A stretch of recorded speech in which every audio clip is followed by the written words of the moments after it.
Go into the fields and country lanes in the springtime, and you will see farmers and gardeners busy sowing seeds in the newly prepared soil.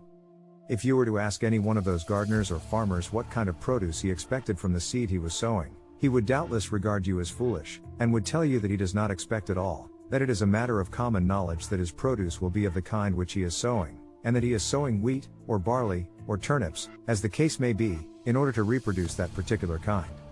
Every fact and process in nature contains a moral lesson for the wise man. There is no law in the world of nature around us which is not to be found operating with the same mathematical certainty in the mind of man and in human life. All the parables of Jesus are illustrative of this truth, and are drawn from the simple facts of nature. There is a process of seed sowing in the mind and life of spiritual sowing which leads to a harvest according to the kind of seed sown. Thoughts, words, and acts are seeds sown, and, by the inviolable law of things, they produce after their kind. The man who thinks hateful thoughts brings hatred upon himself. The man who thinks loving thoughts is loved. The man whose thoughts, words and acts are sincere, is surrounded by sincere friends. The insincere man is surrounded by insincere friends. The man who sows wrong thoughts and deeds, and prays that God will bless him, is in the position of a farmer who, having sown tares, asks God to bring forth for him a harvest of wheat.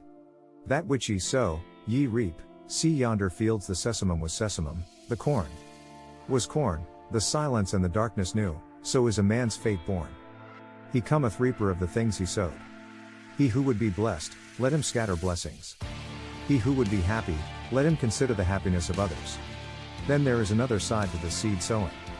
The farmer must scatter all his seed upon the land, and then leave it to the elements. Were he to covetously hoard his seed, he would lose both it and his produce, for his seed would perish. It perishes when he sows it, but in perishing it brings forth a great abundance. So in life, we get by giving, we grow rich by scattering. The man who says he is in possession of knowledge which he cannot give out because the world is incapable of receiving it, either does not possess such knowledge, or, if he does, will soon be deprived of it, if he is not already so deprived. To hoard is to lose, to exclusively retain is to be dispossessed. Even the man who would increase his material wealth must be willing to part with, invest, what little capital he has, and then wait for the increase. So long as he retains his hold on his precious money, he will not only remain poor, but will be growing poorer every day.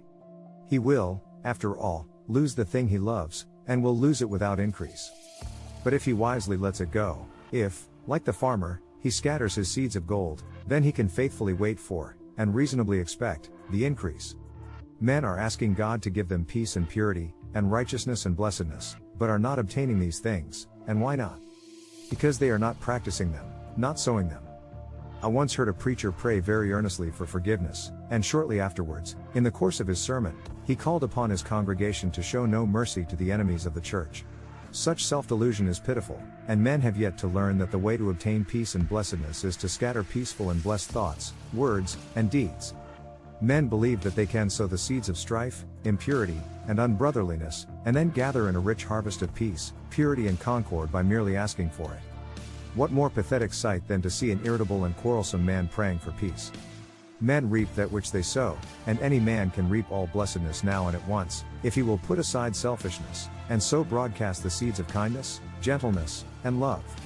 If a man is troubled, perplexed, sorrowful, or unhappy, let him ask, what mental seeds have I been sowing? What seeds am I sowing? What have I done for others? What is my attitude towards others? What seeds of trouble and sorrow and unhappiness have I sown that I should thus reap these bitter weeds? Let him seek within and find, and having found, let him abandon all the seeds of self, and sow, henceforth, only the seeds of truth. Let him learn of the farmer the simple truths of wisdom.